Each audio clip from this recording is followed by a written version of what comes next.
Hey everybody, welcome back to another exciting edition of Words, Images, and Worlds. Always delighted when Rashad Doucet says yes to another talk. We talked, I think first your daughter was with us, your daughter was visiting. We then did a second take on that, and now you're back. This is Yeah, technically a third time or third a time, time and a half or something like that. So yeah, yeah. Good. How And you I doing? How's it going? Oh, my pleasure. I always enjoy the action figure assortment that you have surrounding you as well. Hasn't changed much since last time. I think it's pretty much the same ones there, but yeah.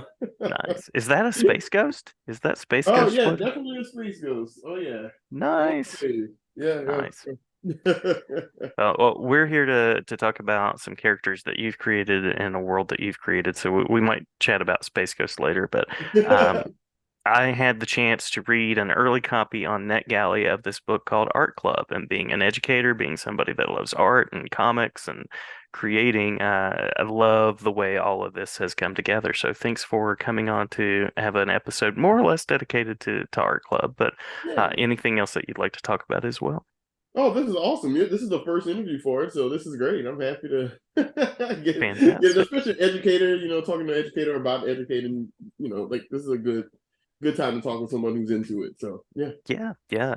Well, I'm curious about it's a beautiful book, an all ages kind of book, and I'm curious about what the initial inspiration for Art Club was. Oh, that's great. Yeah, honestly, was talking to is a little bit of conversation I was having with the editor Andrea Coben over at Little Brown. Um, I'm always into doing action, adventure, fantasy stuff, and so she was like, "Well, let's see what you can do with something else." Essentially, like, what else do you have that in there, like, and base it on your life? You want something based on my life because we were just sharing stories about life or whatever, and she's like, "Oh, that'd be interesting. Talk about your life." So I was like, "I've never really."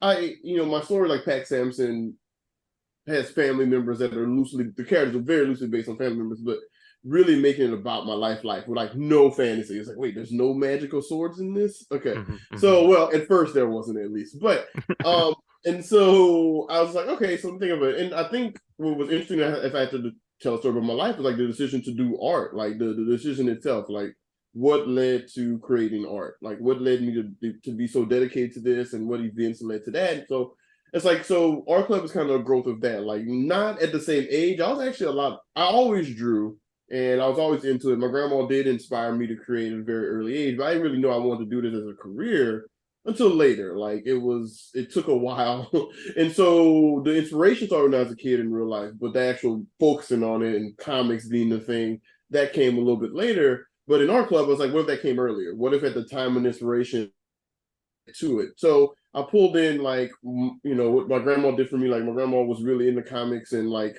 that kind of helped me to like open that up. And my grandpa, who didn't really understand it but was supportive in his own way, is like, I don't get this weird thing you do, but if you're gonna do it, then do it and make money. So like, and that was like how it all kind of that's the parts that were kind of real. And then like I mixed, yeah, obviously made myself and go, no, what if I was like 12? It's like, I'm gonna do this, screw it, like and then at 12 doing that and going through all the things I kind of emotionally went through, like mentally, but like do it through my perspective of a 12-year-old, but also have some fun stuff like putting together a team in my mind, like a team of X-Men of artists who are coming together to, help them learn, learn about art and really get into it. So it pulls in other aspects of my life, like so it's not I wouldn't say super autobio, but it is loosely based on events mixed in. So I'm a teacher, I've been a teacher, I've taught that age group, I've taught younger, I teach older currently. So like having all those different parts come in with the, Miss Janae coming in and like being the teacher representative, that all kind of came in. And then having just like dealing with the feeling of people opposing you, right?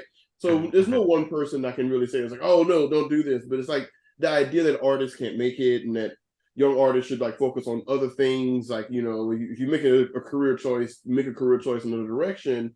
And I felt like those feelings, I made a character kind of represent those feelings. So the guy, the principal who doesn't necessarily agree, um, I made him a person out of those feelings. Like Yeah. that guy becomes this thing, this person of like, what are you doing? No, that's not a real thing.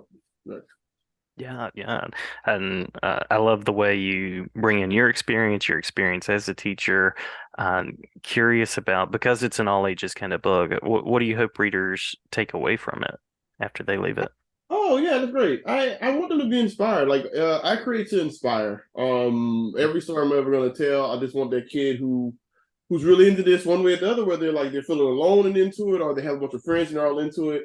I want to get you fired up. Like my favorite stories get me fired up to do things in life. Like whether Mhm. whatever my goals are in life, my favorite stories always get me excited about it. And so my goal as an artist is always to make somebody else feel that way, hopefully feel that way. Like, oh, this I could, get excited about this. Even if art's not their thing, I try to put a lot of different types of people in my books, and especially this one. The Aaron character, whose best friend, Dale's best friend, is the main character in the book, Dale. I wanted somebody like to show the basketball side of things. Like, even if you're into this, you're in a whole other thing, you're in the sports, you could do this for a little bit. You could explore these Mhm. other avenues of who you are, and you don't lose that. Movies, a lot of movies and TV, and maybe growing up, it was like it's one or the other. And this is a message I have in Pack Sampson, is always just kind of like, you don't actually have to choose one or the other. You can actually do both. It's just how you manage that time might change, but there's no real. I don't like the idea of like you can only be one thing. So I like the idea of these kids from different walks of life coming together and realizing that this is what they're into right now, and they can do it, even if they don't do it later. And I hope, like, with other kids right now, like you might be in art right now, you might grow out of it. I had so many friends with me who were in the art when I was a kid, and they all kind of grew out of it. Mhm. But it's still cool. And as teachers, I've seen it. I've seen young kids I've mentored at really early ages and see them grow up.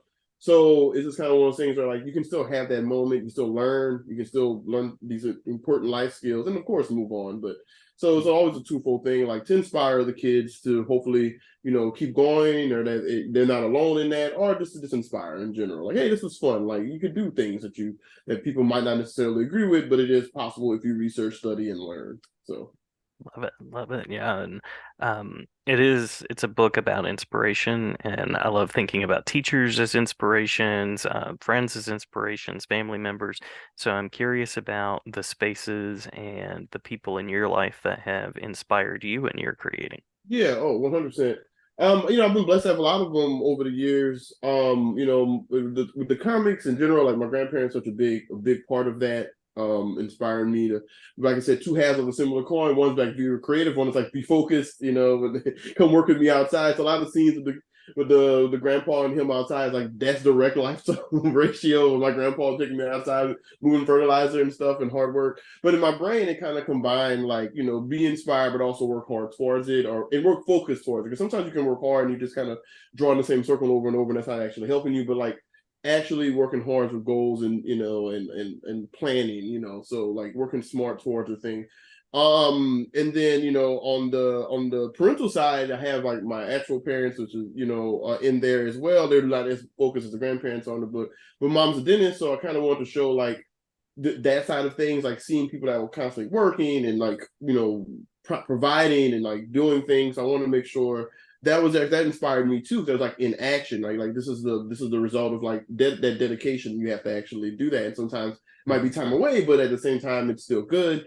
And then like currently, it kind of all the teachers I had too, like in particular my time at SCAD, like the professors I now work with, not all of them because some of them moved on, but a good bit of them, like they inspired me to keep going in this kind of thing because I got into comics for real after Hurricane Katrina, so it's kind of like I Mhm. was doing it. Don't get me wrong, I always did it and I was drawing it, but like really focused after Hurricane Katrina. Like I'm gonna go to school for this, get my master's in this, and I'm gonna do this, like not juggle. I'm gonna really focus on this for 2 years and really learn how to do this. Mhm. That's kind of what Dale's experience with the book is. I want to learn how to do this. I like it. I read it. I do it on my own, but how do I actually do this? So, those people I met then, all those teachers and professors I met along the way, have also played a big part in me not giving up on it and like continuing to, be in it. Yeah, yeah. I think I only have one more official question, and we can hit anything that we've missed, of course. But recommending art club for folks out there to check out, and I'm curious about what currently has your creative attention, anything that Oh man. you're working on that's churning that you can talk about. Yeah. Right now it's a lot. Like, well, it always is a lot with me. I think the best way to learn to be a good creator is to open your mind to as many types of stories as you can in all forms. Mm-hmm. Don't turn your nose up at any form. Yes, there's gonna be things you naturally lean towards, but don't wipe out a whole genre or a whole type just because it's not something you naturally lean towards, I guess. So keep your mind open. I feel like that hinders all creators at every level, famous and non-famous. Like, no, there's these good and bad things. I firmly believe that. Doesn't matter where the story's coming from, it's just whether it's good or bad. So I'm really into storytelling in that way. So currently, when I was doing art club, what was I into around art club? It's kind of the same things. I've been getting into K drama. Huge fan of K drama right now. Because now Hmm. that Andrew asked me to write a drama, I was like, how do I do that? So now I'm like looking at K drama, Korean dramas on Netflix a lot. That's been influencing my decisions. When I was working on this book, I was really into a lot of Ghibli movies and movies by Makoto Shinkai. Oh, nice, Like nice. yeah, like Your Name and a few of the other ones because like they had this cool, it's realistic, but it's a smidgen of fantasy and those kind of things. And some are more high fantasy than others, but a lot of slice of life stuff so you can get that kind of, emotion in the shot choices and things like that. So I was really into those while creating that. So I watched a lot of it. It got me inspired. I tend to watch the style of story I'm drawing. So if I'm doing some more that's more drama and less action, then I'm watching that. I mean, I was actually playing Last of Us 2 when I was writing it, so it has nothing to do with the story in this case. But the game I was playing was Last of Us 2. But I love the story in that game, so it is just it's dark, but I firmly really love it. So I was playing that, so that has no real physical influence in the book, but it was something I was thinking about. Learn that drama and emotion, even if it's something dark or whatever. It's like how can you put that emotion into whatever story you're telling? Like the connection. I'm always like, what makes me care about X character and what events can I put them through to make the Hmm. characters likable, relatable, or not likable, or like a person you don't like, or a person you just understand and maybe see their viewpoint. So those kind of things, good stories like that tend to help me get there. Currently though, man, what did I'm trying to think what I just wrapped up. The Persona games. I play a lot of games when I can. It's a whole bunch of things. what am I currently into? I like to jump around. I just watched a nice drama on Netflix. Another one, crime thriller with Benicio del Toro. I thought ended up being better than I thought it was going to be. And not bad. It was just whoa. I was expecting like like an average one. It's like oh, this will be average. The actors are good. This will be fun. But then I'm like, oh man, like this is actually really good. So then like I was like, I'm inspired by that now. Like not to create my own story. I don't do crime drama, but it does get me excited. Like, oh, that was nice. That was wow. That surprised me. Yeah, So yeah. I'm into that. Oh, Godzilla minus one. I mean, everybody's talking about it right now, but um, Godzilla minus one just blew my mind out. This amazing movie. If you haven't seen it yet, Godzilla minus one, really good. Yeah, yeah, cool, very cool. Glad that the creating is continuing and glad to share about Art Club. And I'll probably do a little slide about right now that shows that it's out. I believe it's probably out for pre-order at this Yeah, it's point. out for pre-order definitely, and just so I should probably give a blurb about what the story is actually about. So we're talking about it, but I haven't actually Oh, yes, yeah. said what the story is about. And essentially, it's this kid named Dale, 12-year-old. He's got assigned with like what he's gonna do the rest of his life, and he's in the comics and he's in the games, and he's really in particular one type of comic, in particular one type of game, which is my combination of Final Fantasy. It's called FFZ in there, or my take on that, and Mr. Dragon Ball and Final Fantasy and he's really into that. And that's what he really does. He's like, that's what I kind of want to do, but everybody tells me that's not the really way to go. So he starts to research what careers he could do with art, and he eventually figures out that he needs to just learn about it, and he wishes his school taught him about it. So he Hmm. creates an art club of other friends. His best friend is like just instantly just pulled in. He just pulls him in anyway. To like come together and let's learn. They find a teacher who has a cosplay background, who's been a kind of not ashamed of it, but kind of let it go and like and so she's like really into it. She knows she studied art history. She knows a lot about it. So they get her on board as their mentor to learn about different art forms. And he gets together a kid named his best friend is Aaron, who is a basketball player who's just naturally good. He represents people in my life who I've always like, man, you just pick up a pencil and you're just amazing. I'll spend 8 hours trying to draw something, and then there's some people just like, nope, here it is. And I was like, I had friends like that growing up, and I was always like, how do you get so good in 30 seconds? So Aaron is that character. And then he's a natural. Kaya is like a more art installation, fine artist, kind of character. She likes to like get people aware of the environment. So she's very confident about it. So he pulls her in after a few tests. And then the last character is Mackenzie, who is more of the concept artist, game designer, or artist in the group, and she plays like a little easy little pixel games for her brothers to make to play around with, and that's what she joins the group for. And together, the four of them learn and decided to like, hey, we can make some money creating art, like right, Hmm. prove to these Hmm. old people that it is possible to make money creating art. They have a principal slash teacher who's like, I don't know about this, so we're gonna cut the funding with a little bit of funding we gave you. And he's like, no, let us just show you that we can. And the message that they don't, I didn't want to put like a actual dollar sign. So in the book, you'll see that they're talking about a certain amount of dollars, but ultimately, it shouldn't matter how much a Hmm. bunch of 12-year-olds want to make. Like, we should encourage them to keep creating. And so that's why at the end, it wasn't like they actually, I never like, spoiler, like, they never like, oh, they made it out. Like, it just doesn't matter. Like, if they didn't, or if they did, what matters is that they decided to keep on going and that people supported it. So it's important, to have that in there. I feel like, but yeah, so that's what the book's about. I had actually really fun time drawing it. I hadn't really like did this kind of story before. I did have some Hmm. fantasy parts. They do play a game together for my people who Hmm. like Hmm. action. They do play a game together, where an online game together, where you see their like avatars in this Final Fantasy, Fantasy Frontier Z, as I call it, in their little world, and they're doing that. But so they're playing this game together, and they all kind of this online game, and they talk that way. You see some action in there. So for those of you still looking for action from me, the few of you, I put it in there regardless in all my dramas. I always find a way to work in action some kind of way. It's just who I am. My imagination goes all over the place, so I need to sometimes draw fantasy worlds in order to keep focus on the non fantasy world parts. But yeah, I hope you guys, when it comes out, I hope you guys really Hmm. enjoy it.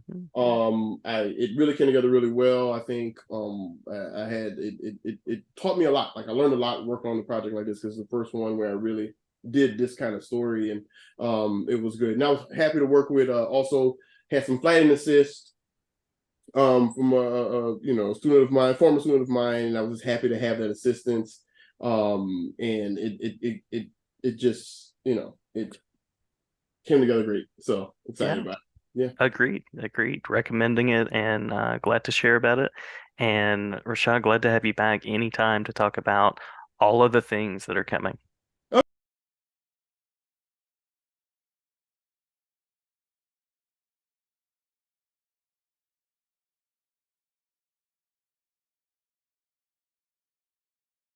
Okay, good. Yeah, I got some other like just real quick before we wrap up. Hmm. They've both been announced, so I can talk it up. Brainstormers coming out hopefully in 2025, and in also 2025 will also probably be Wish I Was a Baller. Two books coming out.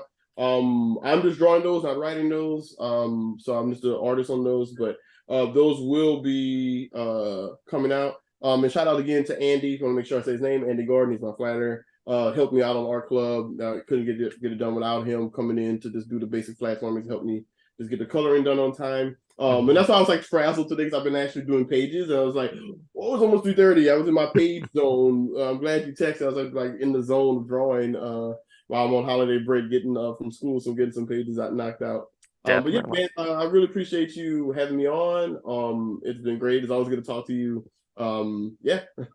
Yeah, good to talk with you as well, and glad to have you back anytime. And may the creating continue. Thank you.